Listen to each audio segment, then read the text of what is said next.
What's up viewers, and welcome back to TVBoxStop.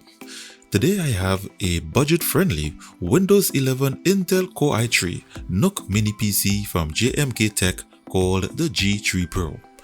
This model has a base clock speed of 2.1 GHz and a boost clock speed of 4.1 GHz. It comes with 16 GB of RAM and 512 GB system disk. It comes with Wi-Fi 6 and Bluetooth, and for expandable storage and alternative operating systems, you get an additional M.2 slot. So for a full breakdown of its specs, hardware performance, and software possibilities, my review begins after this.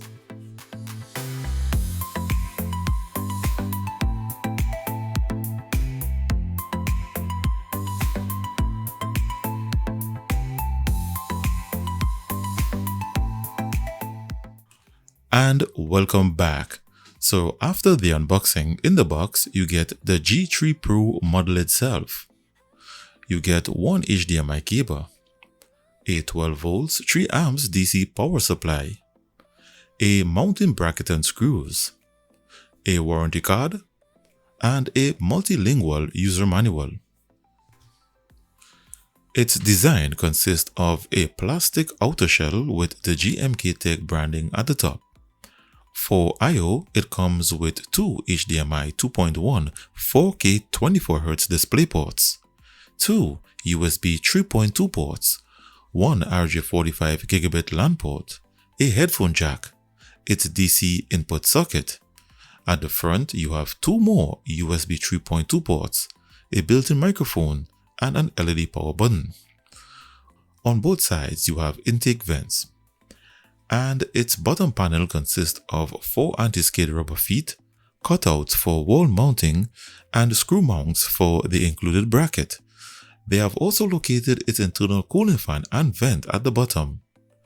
To access its internal components, you simply pull at the top cover to remove it, as it's only secured using plastic clips. On the inside, it comes with two 8GB DDR4 2666 RAM modules, a 512GB 2242 SATA M.2 SSD system disk, and an additional 2280 M.2 NVMe slot with a capacity of up to 8 TB. So I've connected the mini PC to my 4K display, and I've already completed the first Windows boot up process, so let's take a look at its basic system information. So it shows here that the CPU is the Intel Core i3 with a base clock speed of 2.1 GHz. As mentioned in the intro, it comes with 16 GB of DDR4 RAM and 512 GB of storage. Its graphics card is a 128MB Intel UHD graphics. It's a 64-bit operating system, and the Windows firmware is activated. Performance means everything with these NUC mini PCs, so let's take a look at some advanced system and hardware information. For this, I'm using Ada 64 Extreme, and it shows here that its CPU is a dual-core Intel Core i3 10110U model. And if we look under Task Manager, it shows that it has a base clock speed of 2.5 GHz. However, it actually idles around 3.0 GHz. And here's a little tip. If you go into its BIOS settings under CPU power and performance, then under Power Management Control, you will see that boot performance mode is set to non-turbo performance. I recommend that you change this to turbo performance, then save and reboot. You also have some overclocking parameters for advanced users, but I don't recommend you change any of these unless you know what you are doing. For system memory, it comes with 16 GB of DDR4 RAM via two 8GB 2666 SDRAM modules, each running at 1333 MHz.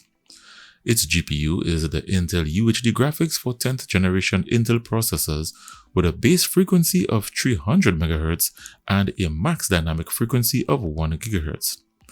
Its audio adapter is the Intel Kaby Lake HDMI Intel Comet Point PCH. This audio adapter supports Dolby and DTS audio pass-through, meaning it does not decode surround sound audio via its hardware, but passes the surround sound audio through to a compatible connected device, such as a soundbar or AV receiver. Its system disk is a 512GB 2242 TWSC M.2 SATA SSD. Its network adapter is the Realtek 8852BE adapter that provides dual-band Wi-Fi 6 connectivity, and it also comes with an Intel Ethernet controller that provides gigabit LAN connectivity. And now let's look at its firmware features. For display, you get up to 4K 2160p at 30Hz maximum. You only get 60Hz at 1080p. Unfortunately, its GPU does not support HDR10 display. You get screen rotation to portrait mode, reverse portrait, and reverse landscape.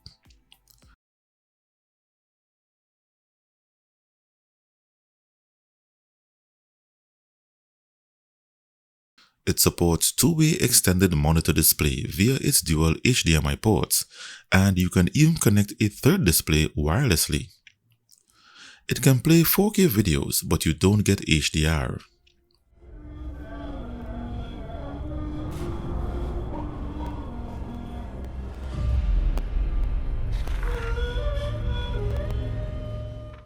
And you get surround sound audio via HDMI pass-through. So this is Dolby Atmos.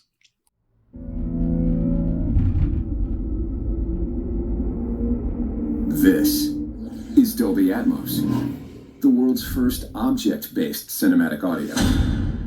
Dolby Digital Plus. Come on, you guys, let's go! What captures the full extent. Do you want to know my secret? DTS HD Master Audio.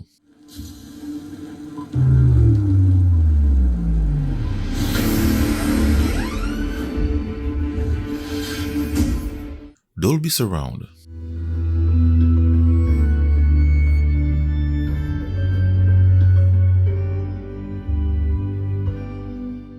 Dolby True HD. Is the right channel. This is the right surround channel. And DTS-X.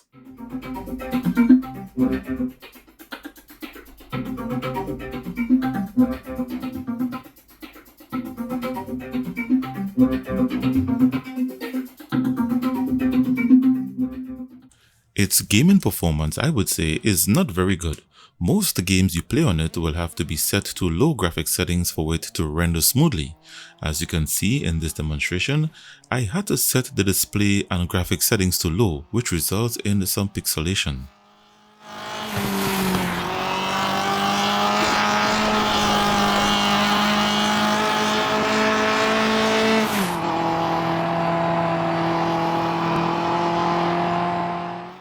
However, with that said, if you are looking for an excellent way to play 64-bit Android apps and games, then this is where its expandable storage M.2 slot comes in.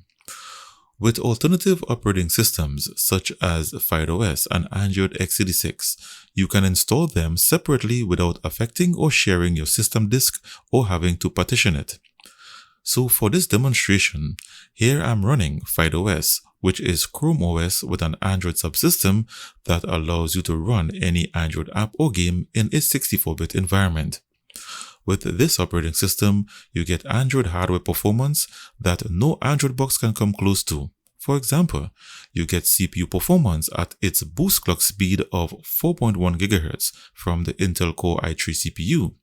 You get Intel Mesa graphics instead of ARM Mali that usually averages around 500 MHz to 850 MHz. With this, you get up to 1 GHz for gaming. On the downside, you don't get surround sound audio or HDR display due to its hardware limitation. Also, it's not installing drivers for the Wi-Fi network adapter, but you do have Ethernet LAN connection, and you also get Bluetooth, which is good. Here is a look at its 64-bit Android gaming performance under FydeOS.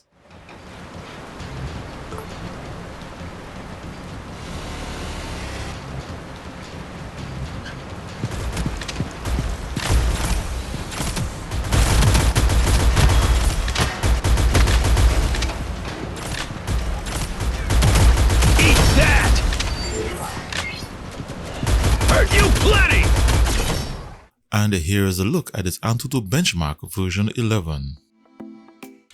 And finally, let's take a look at its benchmarks and where it ranks on my mini PC rankings chart.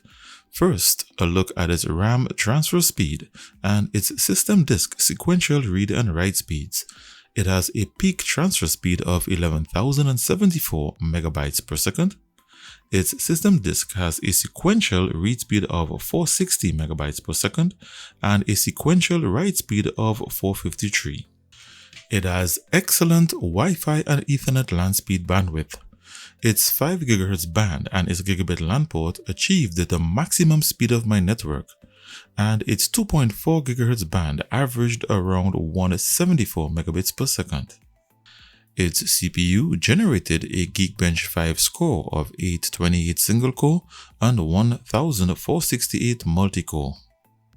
For gaming at 1080p, it averages below 30 FPS with games such as Battlefield 5 and Red Redemption 2. In the Antutu benchmark, it generated a score of 736,696. And in the PCMark 10 benchmark, it received a score of 2,451. At the time of recording this video, the GMKtec G3 Pro ranks at position 21 based on its PCMark 10 benchmark score. So to view this chart to compare all of its values to other mini PCs in this list, see the link I provided in the description below this video. In summary, the GMKtec G3 Pro is indeed a budget mini PC with some decent performance, and there is much you can do with it. Just don't expect it to be at gaming mini PC level. So that brings to an end my review. So after this review, if you found that it's within your price range and you like its performance and features, you can get it on their website and on Amazon, links for which I placed in the description directly below this video. Links in the description are affiliate links, which means if you use them to purchase, I receive a small commission which goes towards the upkeep of this YouTube channel and provides the means for me to acquire new and exciting products for review. So thanks in advance for using my links. Thanks for watching. Don't forget to like the video and subscribe to the channel to receive notifications each time I release new videos, offer second-hand prices, or decide to do a giveaway. Stay connected and see you in the next one.